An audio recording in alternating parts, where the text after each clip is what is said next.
Hi, Alys from Alys Stitch Fingers here.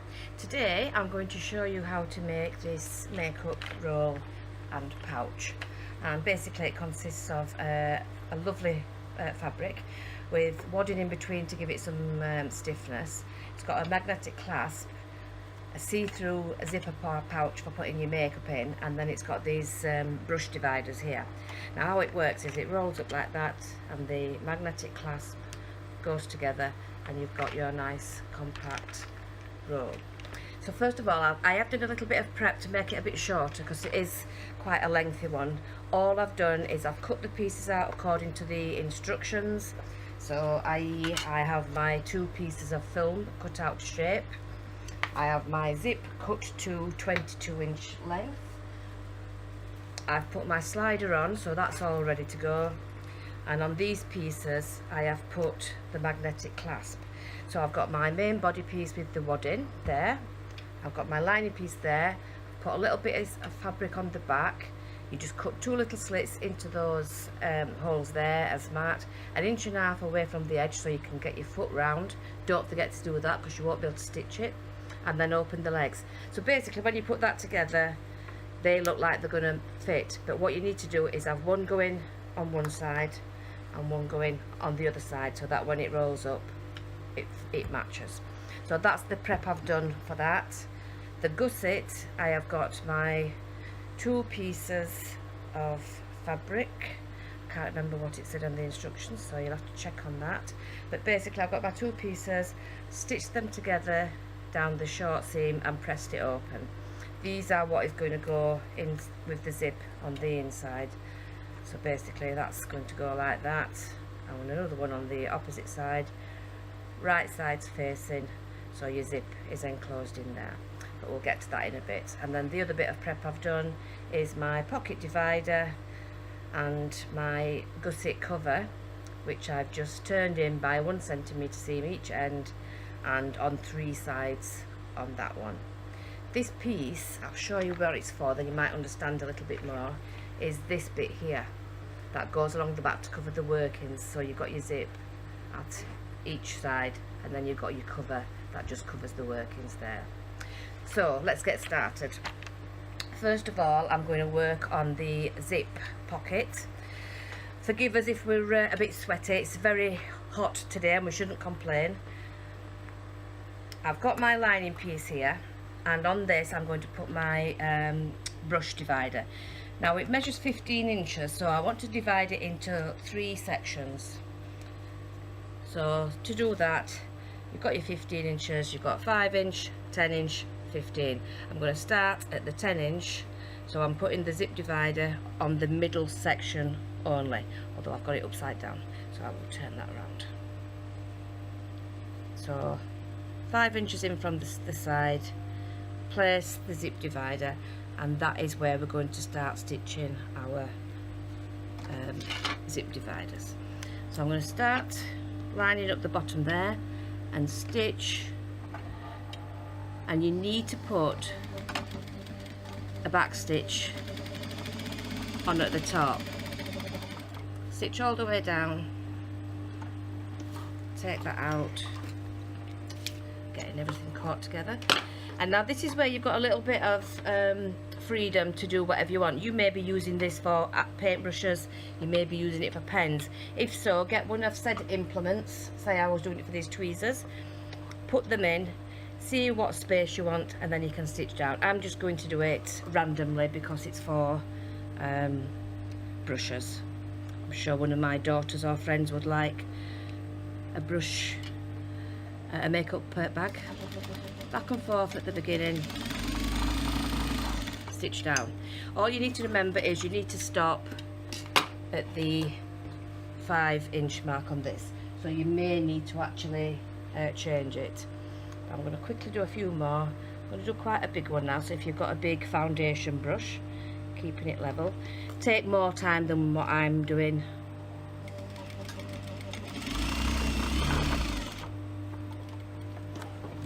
Take it out,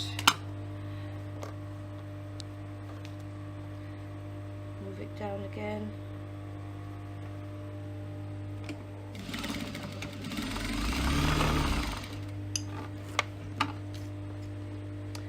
going to have a little measure. So we want to be 5 inches in from there, so I'm just going to move that down so I can see where the 5-inch mark is. Place that on, and I'll just pop a pin on that just so I know what space I've got to work with. Hold that on there, and I can do another couple of pockets.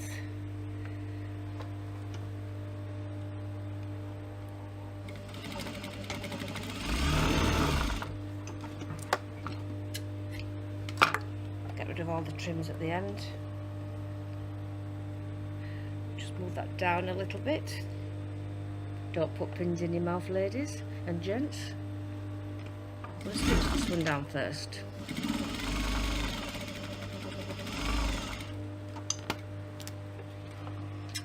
So I know that that's in the right place. The magnet is getting stuck on the plate. I'm just going to put another one in between. And there we go, that's the pocket divider done. So obviously you're going to cut off all these bits of threads. I'm not going to do that because I haven't got the time. So what I need to do now is place this back on top of the piece here, making sure that your clasps are at opposite ends.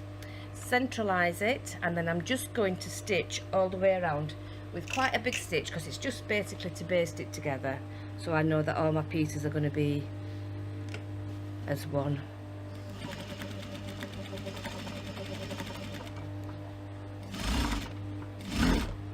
So when you get to this bit here, just flatten down your pouches, or rather your zip dividers, so that they look decent. Now you spend a bit more time than me. I tried to make sure they all looked lovely when I did the samples.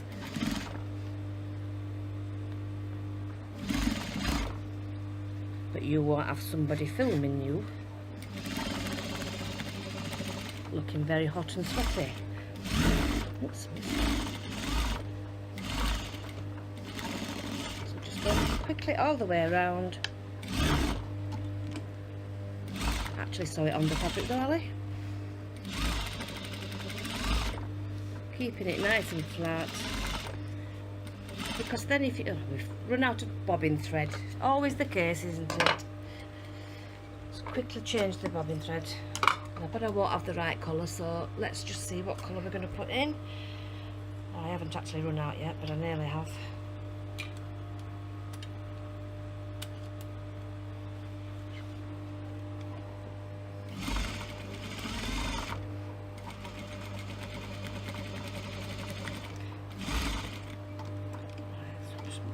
Ease that last little bit in. I'll do. Right, so what I'm going to do is, because I've got a bit of wadding showing there, I'm just going to trim that off. Probably got the bluntest scissors in the world, and I could tell you for why they're blunt, because these scissors are actually kept upstairs where Mark works, and I bet Mark is not as careful about using paper scissors for paper as us ladies and gents who sew are. So I think these could have been used for paper. And he's saying nothing. But there is a little smile on his face, so what do you think? Right, so that is the basis of the bag done. We have this little flap here. This is going to be the section that covers the brushes to stop your bag getting all dirty. What we're going to do is we're going to stitch some binding onto this. Now you would actually do this in a complementary colour. I'm doing it in a contrasting colour, basically so you can see it. I'm also using the wrong colour thread, and I've also got the wrong stitch length on. So just turn that down. It's hard to see because it's obviously see-through, but I'm just trying to stitch around, opening the binding out and stitching along the fold line on there. Stitch round. I may have to do this video or this tutorial in 2 parts, so Mark will tell me if it's going on a bit long, and I'll do it in another section and post it as a separate video. But I'll do as much as I can. You never know, we may get it done with my super duper fast machine. Right, so what I'm going to do now is I'm just going to pull the binding, and because it's a bias binding, it will give to go around that curve. So I lay it down flat now and open it out and fold this top layer over so it matches with the bottom layer. You can see it because it's see-through, so make sure you've pulled it all out, and then we're just going to stitch along the top, folding it over. So start off, and as you go in, just keep on pulling it straight and folding it over to match up.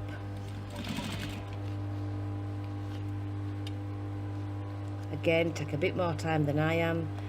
I'm rushing to try and get it done. You might find it helpful to have a pair of tweezers or an awl at the side of you, so that you can actually use it to hold it down to save your fingers getting stitched.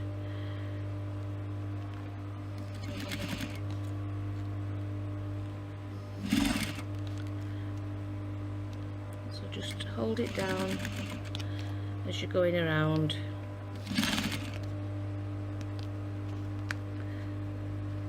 Like I've said, take a bit more time and care than what I am doing. And then off at the end. So now you've got that done, because it's on a curve, yeah, definitely take a bit more time and care than me. Stretch it so it's going to lay nice and flat. You could actually press it with the tip of your iron, or if you've got a small iron, and that is going to go along that top section there when it's all nice and flat. So I'm just going to stitch that in place.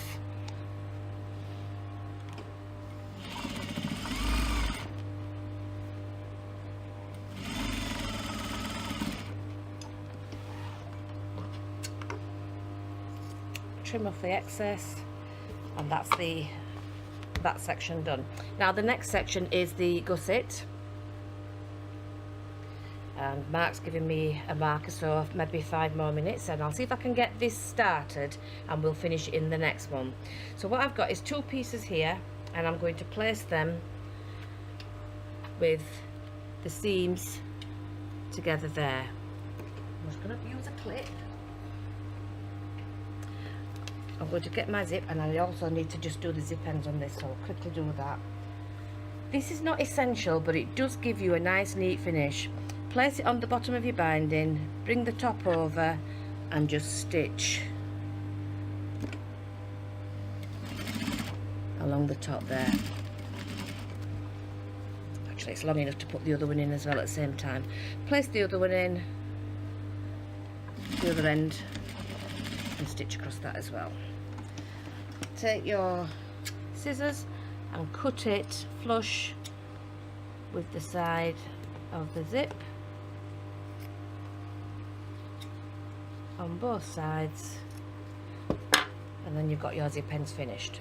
So now it tells you to place the zip about 2 inches from the inner section there. So just measure about 2 inches, place the zip, I'll try and hold it towards the camera, place the zip in between, so just open that out, pop the zip in, close that back up and pop another clip on. Now you would clip it all the way around. For speed, I'm just going to stitch it. So if we have to finish off when I've done that, we will come back to that done, but I'll see if I can get it done.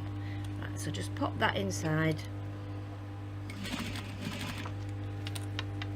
place the zip in. Like I say, you would pin it first, all those top raw edges together,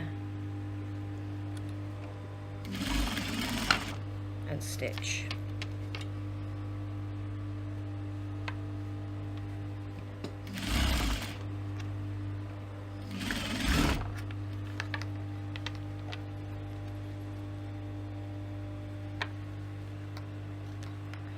There we go. All the way around.